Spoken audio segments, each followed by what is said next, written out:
Hey guys, this is Shane here, Echo Soundworks, and in this video we're going to recreate the snare from Travis Scott's huge hit, Sicko Mode.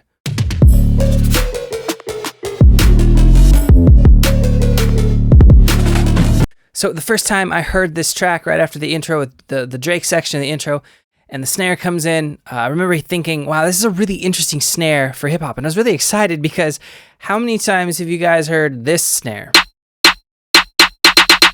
Right, so that snare has been probably the hottest snare in hip-hop for years. In hip-hop and trap, you don't get a lot of variation with snare sounds. It kind of happens in movements. So the Travis Scott Sicko Mode snare is a kind of a dubstep-leaning snare. It has a tonal quality to it. It is pretty easy to remake, so you can probably get really close to it with samples you already have. So let's dive into Logic and get started. All right, so first things first, let's play just a section of the actual track with the snare sound that we'll be recreating in this video. Nathan's here with all the ice on in the booth. At the gate outside, when they pull up, they give me... So the snares are a little bit loud right there, but that's because we're layering it in with the actual track.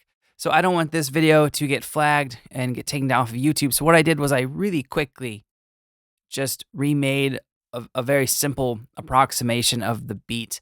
The drums are pretty similar, but the basses, there's no pad or anything like that in there, but you'll get the idea. So let's play that real quick.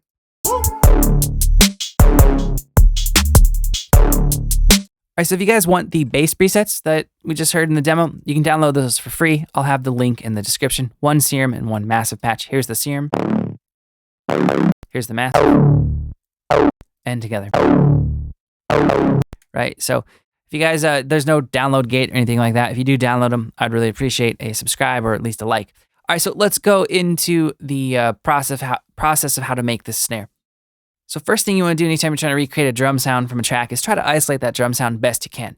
And you'd be surprised. It's not as hard as you might think it is. So for instance, I loaded in the track and I tried to find a snare hit that didn't have his voice with it, even just a bit of it. Nathan's here with all the ice on in the booth at the gate. So with gate, he comes in a little bit after the actual snare hit, which is great because I was trying to figure out at this point what pitch that snare is actually playing at. So that's just the snare on loop. I don't hear his voice. So then I loaded up a free plugin. It's called Voxengo Span. It's a great spectrum analyzer, a loudness meter, and it's completely free. So what I'm going to do is hit play and then hit hold. What hold allows you to do is it allows you to freeze the audio spectrum. So when you're doing things like this where you're trying to loop one sound and it just sounds terrible, sucks to listen to, you don't have to listen to it the whole time. So now what I'm looking at is a quick grab of the audio that's going on, right, in this section of the beat. Now, I know it's a full beat. It's not a stem, so I know other things are going on. But I know that the loudest sound right now is definitely the snare because his voice isn't there. So this right here, this peak at G3, this resonant boost, this is going to be our fundamental. This is going to be the actual perceived tone, the pitch of the snare. So I know now, obviously, that my snare needs to have the pitch G3 in it. So if we play the snare that I used for the demo here, and pull up span, we can see that, again, there's that resonance boost at G3. So how to actually recreate it? Well, it helps to be able to section off the snare sound, at least to your own ears and in your own mind, into individual sections. So every snare is pretty much made of these three elements or sections. You have the transient, you have the body, and you have the tail, right? So the transient is going to be the attack, the body is going to be like the decay, the sustain, the tail is going to be the release. So I've color-coded that here. Here is the transient of the snare. Here's the body. Right, if I loop the body, it'll sound like the tonal part of the snare. Just doesn't have a lot of punch at the attack, right? And then we have the tail. So when you can start to think of and conceptualize any sample you're trying to recreate in a beat or track that you like, and you can section it off into these individual sections, it becomes a lot easier to know where to start. So I knew that I just needed to mainly find a snare that didn't have a tonal element in the body and add a tonal element to it to get that sound. So that's great because it means I don't have to start from complete scratch and make a whole snare in a synth. So what I did was I loaded up our OVO sample pack and I went through some of the snares. And I was trying to find one that didn't have a lot of tone to it, a lot of pitch. So that one wouldn't work because that's the one that I made fun of in the intro and that also has a pitch to it. This one would work, potentially. That one has a little bit of a pitch to it. Too much of a clap vibe. I like that snare a lot, but the tail is a little bit wrong for this. That one again has a pitch to it, so no. That one has too much of a reverb sound to it for this specific snare. It might be a good layer, but the tail I'd have to cut out. That one, that's the one I ended up using. It's short, snappy, doesn't have a long tail, just a little bit of tail, and it doesn't have much pitch to it. So I dragged that into my session here. And what we're gonna do is we're gonna play the beat, the kick, sub, hi-hats, and just this snare, not the actual tonal snare. And you'll be able to hear the difference. It won't sound like sicko mode. All right, so let's see how we can actually recreate that tonal blip. Now, I did it before, obviously, and I layered it to make the final snare. And this is what the tonal blip sounds like in isolation, right? It sounds really stupid on its own. But when we play it with that snare, we get the sicko mode snare. All right, so how do you recreate a tonal blip? It's really easy. You can use any synth. I like using SERUM, mainly because it's quick, easy, but it's also for a tutorial purpose. It's great because you can see everything that's going on. So let's open up SERUM.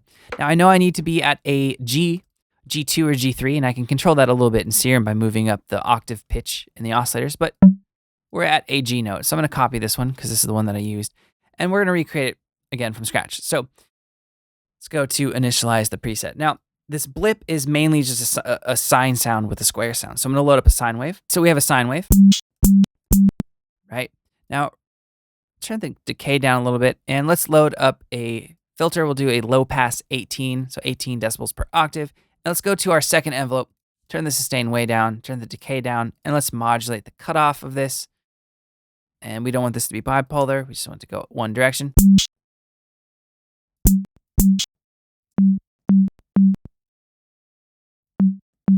And that should work. Let's turn the release down.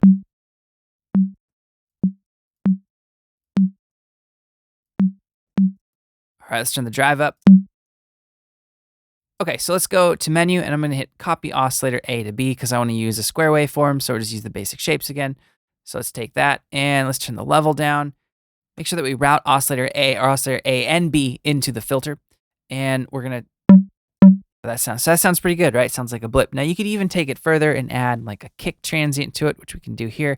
So we'll go to attacks, kick, and let's turn oscillators A and B off real quick. So it's making that noise because when you play one of these, the transient sounds inside of SERUM, it's looping it. And because it's such a short sample, it actually loops, and you can actually kind of create it like a pitch from the loop.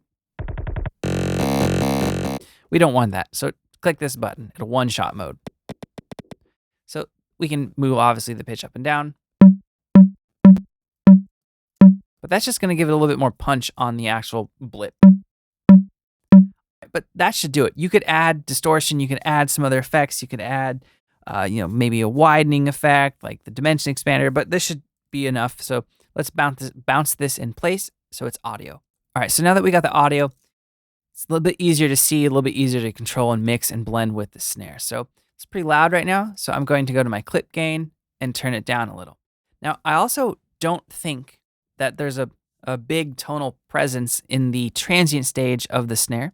So I'm going to zoom way in, and I'm going to move our tonal blip off of the initial start of the snare, right? I want the snare to breathe a little bit before we hear this sound, okay? Especially with that transient.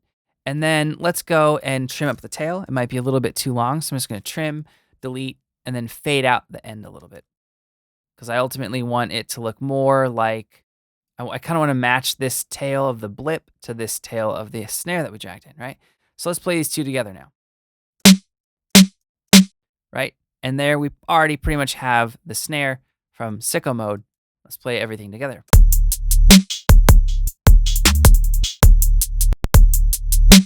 And of course, you can EQ it as you need, but make sure that if you're going to EQ the blip in this instance, not to remove anything at the fundamental frequency, the G, right? You need that G3 to really come through to sound like sicko mode. So if we loop this snare here, I'm going to go in, remove some of the lows, and if we pull up span again, while that snare is playing, and hit hold, there is our big peak at G3, right? So it's that simple. It's pretty easy to make the snare from sicko mode.